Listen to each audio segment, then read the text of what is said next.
আপনাদের সবাইকে আন্তরিক ধন্যবাদ।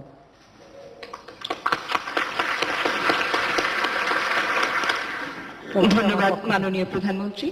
শিক্ষাবৃত্তির চেক গ্রহণের এই পর্বে আমি সবার প্রথমে অনুরোধ করছি আবরার বিন সায়েদকে তার শিক্ষাবৃত্তির চেক গ্রহণের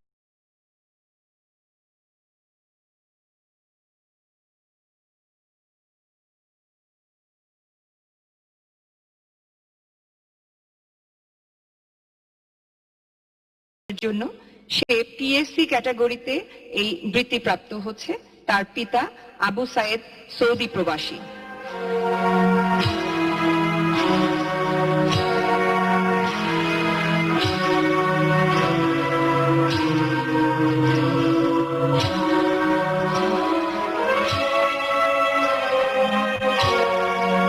এবারে চেক গ্রহণ করবে হালিমা আক্তার। সে স্নাতক ও সম্মান ক্যাটাগরিতে বৃত্তিপ্রাপ্ত। তার পিতা মৃত জয়নুল আবিদিন।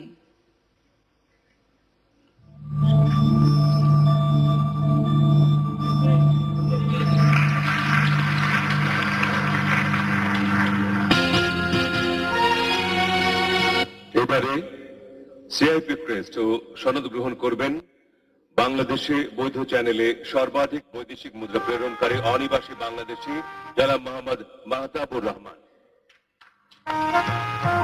সিআইপি ক্রেস্ট ও সনদ গ্রহণ করছেন জনাব মোহাম্মদ মাহতাবুর রহমান, বাংলাদেশে বৈধ চ্যানেলে যিনি সর্বাধিক বৈদেশিক মুদ্রা প্রেরণকারী অনিবাসী বাংলাদেশী।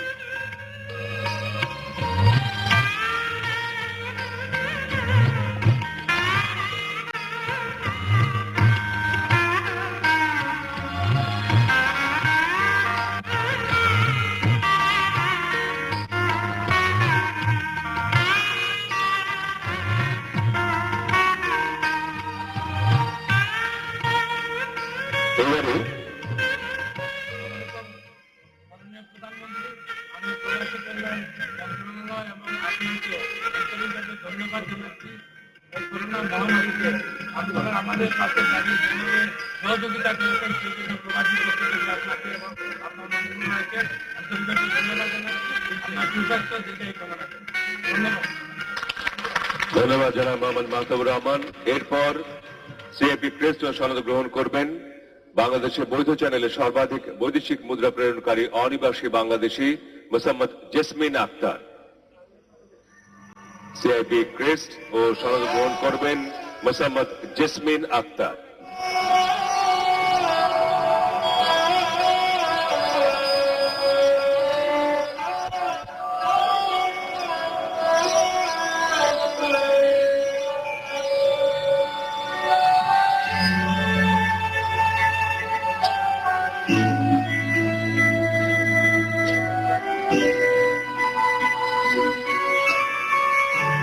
সনদ ক্রেস্ট গ্রহণ করলেন মোসাম্মদ জেসমিন আক্তার।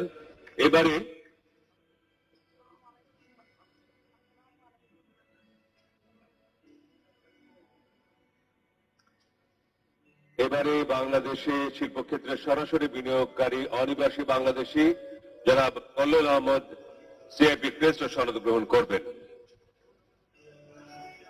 সিআইপি ক্রেস্ট ও সনদ গ্রহণ করছেন জনাব কল্লোল আহমদ।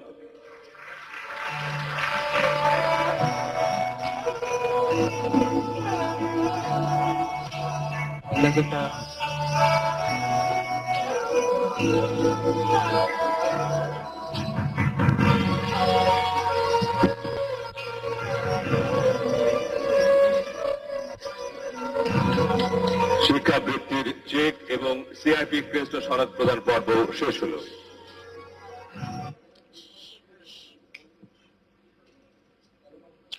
সম্মানিত সুধী, আমরা উপনীত হয়েছি এই অনুষ্ঠানের সবচেয়ে গুরুত্বপূর্ণ ক্ষণে।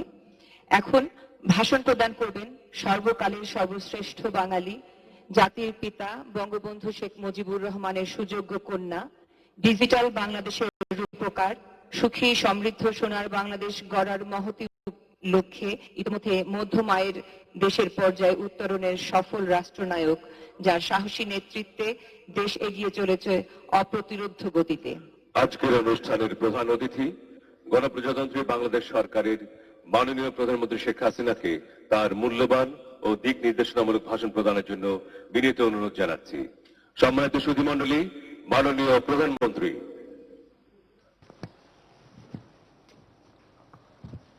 বিসমিল্লাহির রহমানির রহিম। আজকের অনুষ্ঠানে উপস্থিত আমার সহকর্মীবৃন্দ এবং এই অনুষ্ঠানের সভাপতি, উপস্থিত যারা আমাদের অভিবাসী যাদের প্রতিনিধিরা রয়েছেন এবং উপস্থিত বিভিন্ন দূতাবাসের প্রতিনিধিবৃন্দ, আসসালামু আলাইকুম। সমস্ত সুধীমণ্ডলীকে আমি সবাইকে শুভেচ্ছা জানাচ্ছি। আর আপনাদের মাধ্যমে পৃথিবীর বিভিন্ন দেশে আমাদের যারা প্রবাসী ভাই বোনেরা কাজ করছেন বা অবস্থান করছেন, তাদের সবাইকেও আমি আমার আন্তরিক শুভেচ্ছা জানাচ্ছি। আমি গভীর শ্রদ্ধার সাথে স্মরণ করছি সর্বকালের সর্বশ্রেষ্ঠ বাঙালি জাতির পিতা বঙ্গবন্ধু শেখ মুজিবুর রহমানকে, যার নেতৃত্বে আমরা স্বাধীনতা পেয়েছি, আমরা পাসপোর্ট পেয়েছি, আত্মপরিচয় পেয়েছি, একটি রাষ্ট্র পেয়েছি। আমি শ্রদ্ধা জানাই জাতীয় চার নেতার প্রতি, 30 লক্ষ শহীদের প্রতি, 2 লক্ষ মা বোনের প্রতি। 15ই আগস্ট আমাদের জন্য একটি কালো দিবস। সেই দিন আমরা হারিয়েছি সর্বকালের সর্বশ্রেষ্ঠ বাঙালি জাতির পিতা বঙ্গবন্ধু শেখ মুজিবুর রহমান, যিনি বাংলাদেশের রাষ্ট্রপতি ছিলেন। তাকে নির্মমভাবে হত্যা করা হয়। সেই সাথে আমি হারাই আমার মা, আমার 3 ছোট ভাই, আমার চাচা সহ অনেক পরিবার পরিজন। আমি তাদের আত্মার মাগফিরাত কামনা করি। অনেক সংগ্রামের পথ পাড়ি দিয়ে মহান মুক্তিযুদ্ধে বিজয় অর্জন করে আমরা স্বাধীনতা পেয়েছি। জাতির পিতাই বাংলাদেশের স্বাধীনতার স্বপ্ন দেখেছিলেন, তা বাস্তবায়নও করে গেছেন। যুদ্ধবিধ্বস্ত বাংলাদেশ গড়ে তুলছিলেন, খুব অল্প সময় হাতে পেয়েছিলেন। কিন্তু একটি স্বাধীন রাষ্ট্র গড়ে তোলা যা যা করণীয় তার সব ভিত্তিটাই তিনি তৈরি করে দিয়ে গিয়েছিলেন। কিন্তু দুর্ভাগ্য যে বাংলাদেশকে উন্নত করা, বাংলাদেশের মানুষের আর্থসামাজিক উন্নতির মাধ্যমে তাদের একটি সুন্দর সমাজ ব্যবস্থা উপহার দেওয়া এবং ক্ষুধামুক্ত দারিদ্র্যমুক্ত সমাজ গড়ে তুলে এদেশের মানুষকে সুন্দর জীবন দেওয়ার যে স্বপ্ন, তা তিনি পূরণ করে যেতে পারেননি, কারণ 15ই আগস্টের এই হত্যাকাণ্ডের কারণে। কিন্তু তার আদর্শ আজও আমাদের মাঝে রয়েছে। আমাদের বাংলাদেশের আর্থসামাজিক উন্নয়নে বা অর্থনীতির ক্ষেত্রে আমাদের প্রবাসী যারা, বিশেষ করে তারা আমাদের প্রতিটি ক্ষেত্রে, আমাদের আন্দোলন সংগ্রাম থেকে শুরু করে আমাদের অর্থনৈতিক উপার্জনের ক্ষেত্রে বিরাট অবদান রেখে যাচ্ছেন। এমন একটা সময় ছিল বাংলাদেশে যে আমাদের কর্মসংস্থানের যথেষ্ট অভাব ছিল। আমাদের যুব সমাজ বা যারা কর্মক্ষম, তারা কাজ খুঁজে পেত না, তখন তাদেরকে বিদেশেই পাড়ি দিতে হয়েছে। আর এই পাড়ি দিতে যে অনেকে সুষ্ঠুভাবে বিদেশে যেতে পেরেছেন, অর্থ উপার্জন করতে পেরেছেন, আবার অনেকে তা পারেননি, ধোকায় পড়ে নিজের জীবনটাও নষ্ট হয়েছে। এরকম ঘটনা বাংলাদেশে ঘটেছে। তবে 21 বছর পর আওয়ামী লীগ যখন সরকারে আসে, তখন থেকেই আমরা প্রবাসীদের কল্যাণে যেমন কাজ করেছি, পাশাপাশি আমরা দেশের ভিতরে কর্মসংস্থানেরও ব্যাপক সুযোগ সৃষ্টি করে দিয়েছি। আর সবথেকে গুরুত্বপূর্ণ হলো যারা বিদেশে যাবে তাদের কর্মক্ষম করে গড়ে তোলা, তাদের বিভিন্ন ট্রেনিং দেওয়া, তাদের শিক্ষা দীক্ষা থেকে শুরু করে কে কি কাজ করবেন সেই কাজে একটা যোগ্যতা অর্জন করা, যাতে করে বাইরে যেয়ে তাদেরকে কোনো বিপদে পড়তে না হয়, সেই দিকে আমরা বিশেষভাবে পদক্ষেপ নিয়েছি এবং ব্যবস্থাও আমরা নিয়েছি। তারপরেও আরেকটা কাজ আমি করে দিয়েছিলাম, সেটা হচ্ছে প্রবাসী কল্যাণ ব্যাংক।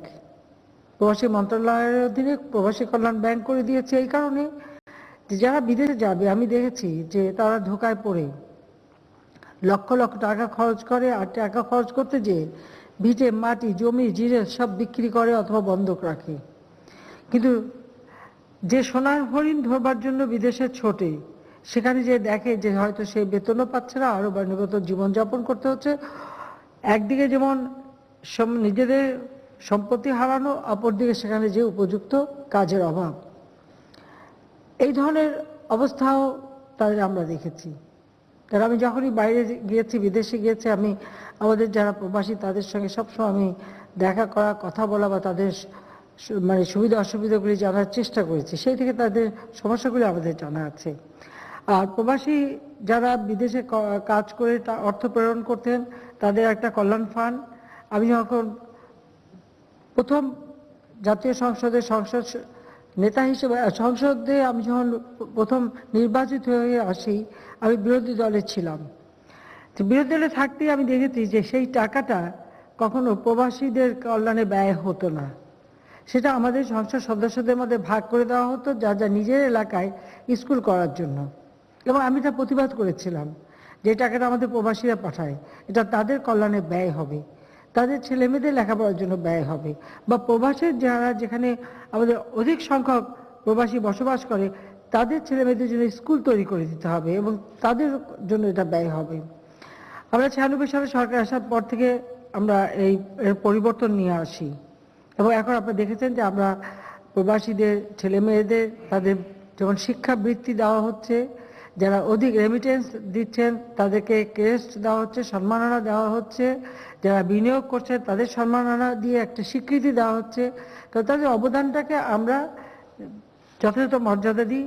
আর প্রবাসে কেউ কাজ করতে করতে কেউ যদি মৃত্যুবরণ করে তাদেরকে নিয়ে আসা, সেই খরচটাও আমরা দিয়ে থাকি।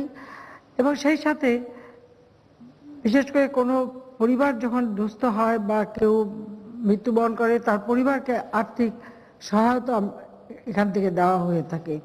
যে কল্যাণ ফান্ডগুলি আমরা এখন জনগণের কল্যাণেই আমরা ব্যয় করছি, ওই কল্যাণ ফান্ডের কিছু টাকা আর সরকারের পক্ষ থেকে 400 কোটি টাকা দিয়েই আমরা প্রবাসী কল্যাণ ব্যাংক তৈরি করে দিয়েছি। যারা বিদেশে যাবেন, প্রবাসে যাবেন, আমরা ডিজিটাল বাংলাদেশ করেছি, সমগ্র বাংলাদেশে ডিজিটাল সেন্টার, সেখানে তারা নিবন্ধন করতে পারেন। আর এই ব্যাংকের থেকে তাদের যখন একটা চাকরি হবে তারা যাবেন, কোথায় চাকরি হচ্ছে, সঠিকভাবে হচ্ছে কিনা, সঠিক বেতন পাবেন কিনা, তাদের সেই নিরাপত্তার বিষয়টা দেখা, পাশাপাশি তারা ব্যাংকের থেকে ঋণ নিয়ে যেতে পারবে, খুব স্বল্প সুদে তাদের ঋণ দেওয়া হয় এবং তারা এই টাকাটা ব্যাংকেই পাঠিয়ে তার ঋণ শোধ করতে পারবে, জমি জমা বিক্রি বা বন্ধক রাখা লাগবে না। এটা আমি বারবার বলেছি, এখনো আমি বলবো যে যারা যেতে চান তারা কিন্তু প্রবাসী কল্যাণ ব্যাংক থেকে ঋণ পেতে পারেন। এই করোনা ভাইরাস মোকাবেলা করবার জন্য আমরা যেমন প্রণোদনা দিচ্ছি সমস্ত জায়গায়, আমরা এই বিশেষ ব্যাংকের জন্য আলাদা 500 কোটি টাকা রাখা হয়েছে, 200 কোটি টাকা ইতিমধ্যে দেওয়া হয়েছে।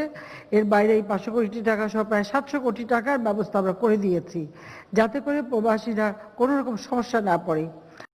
যে সমস্ত প্রবাসে যারা কাজ হারিয়েছেন তাদের আর্থিক সাহায্য দেওয়া হয়েছে, আবার তাদেরকে ফেরত আনার কোনো ক্ষেত্রে ফেরত আনার জন্য আমরা স্পেশাল বিমান পাঠিয়েও, এয়ারফোর্সের বিমান পাঠিয়েও আমরা তাদেরকে, অথবা আমাদের বিমান পাঠিয়েও তাদেরকে ফেরত আনার চেষ্টা করেছি এবং নিয়ে এসেছি অনেকে।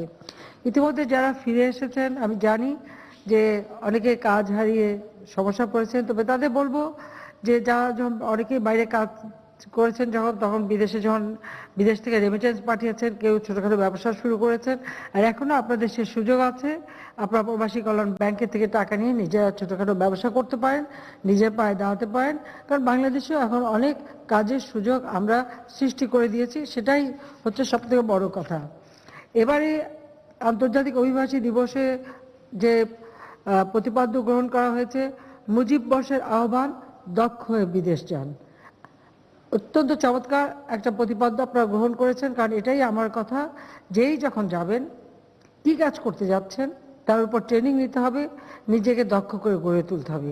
আর এই দক্ষ করে গড়ে তোলার জন্য ইতিমধ্যে আমরা কিন্তু যথেষ্ট সুযোগ সৃষ্টি করে দিয়েছি। বাংলাদেশের বিভিন্ন জায়গায় আমরা যেমন ট্রেনিং সেন্টার করে দিচ্ছি, এবং যেমন আপনাদের প্রবাসী কল্যাণ মন্ত্রণালয়েরও আছে, তাছাড়া আমাদের যুব মন্ত্রণালয়, শ্রম মন্ত্রণালয় সহ বিভিন্ন মন্ত্রণালয়ের ভিত্তিতেই আমাদের কিন্তু ট্রেনিংয়ের ব্যবস্থা আছে। কিন্তু সবাই যদি একটু ট্রেনিং নিয়ে দক্ষতা অর্জন করে বিদেশে যান তাহলে অর্থ বেশি উপার্জন করতে পারবেন, আবার নিজেদের চাকরির নিরাপত্তাটাও থাকবে, সেদিকটা আপনাদের বিশেষ করে দৃষ্টি দিতে হবে।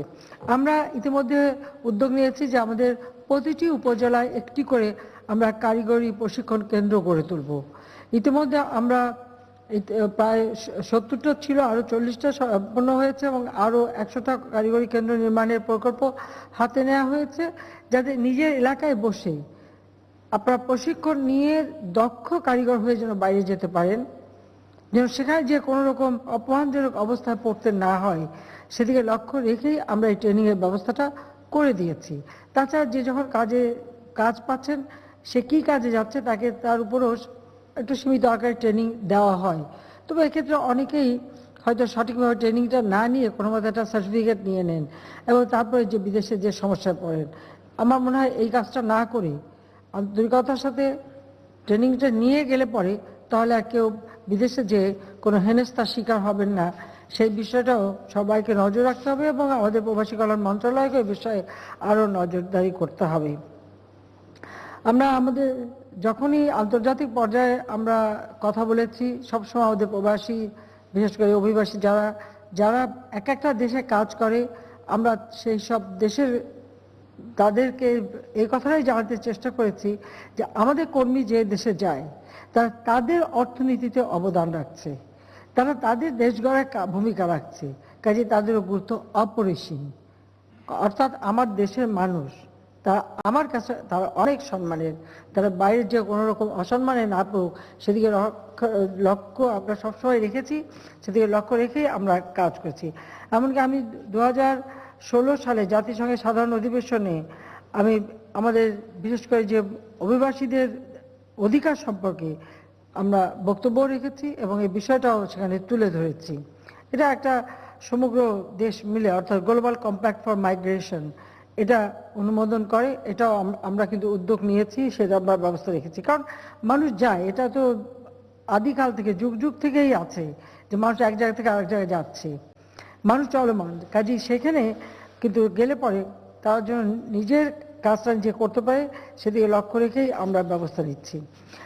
আমরা চাই আমাদের দেশটা এগিয়ে যাক।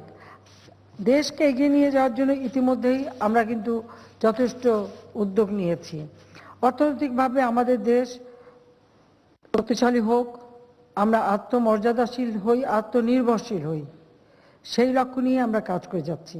কারণ 75-এর 15 আগস্টের পর যারা ক্ষমতা এসেছিল তারা আসলে বাংলাদেশকে একটা মানে আত্মমর্যাদাশীল বা আত্মনির্ভরশীল করে গড়ে তোলার পরিবর্তে পরনির্ভরশীল করেছিল।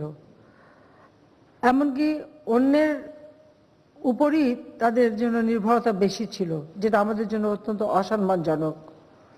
যে কারণে আমি যখনই সরকার এসেছি তখন থেকে আমি প্রচেষ্টা চালিয়েছি যে আমাদের দেশের অর্থনৈতিক ক্ষেত্রে, সামাজিক ক্ষেত্রে, আর্থসামাজিক উন্নয়নের ক্ষেত্রে আমরা আত্মমর্যাদাশীল হব, আত্মনির্ভরশীল হব।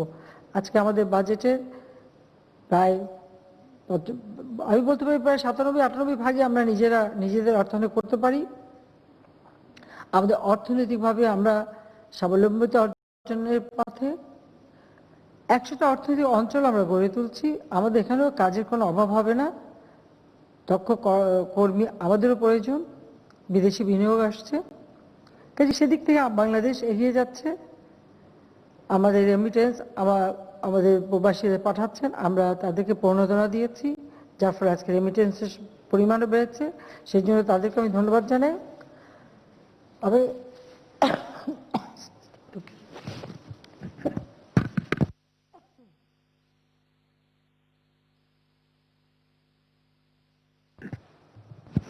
আমি একটা অনুরোধ করব,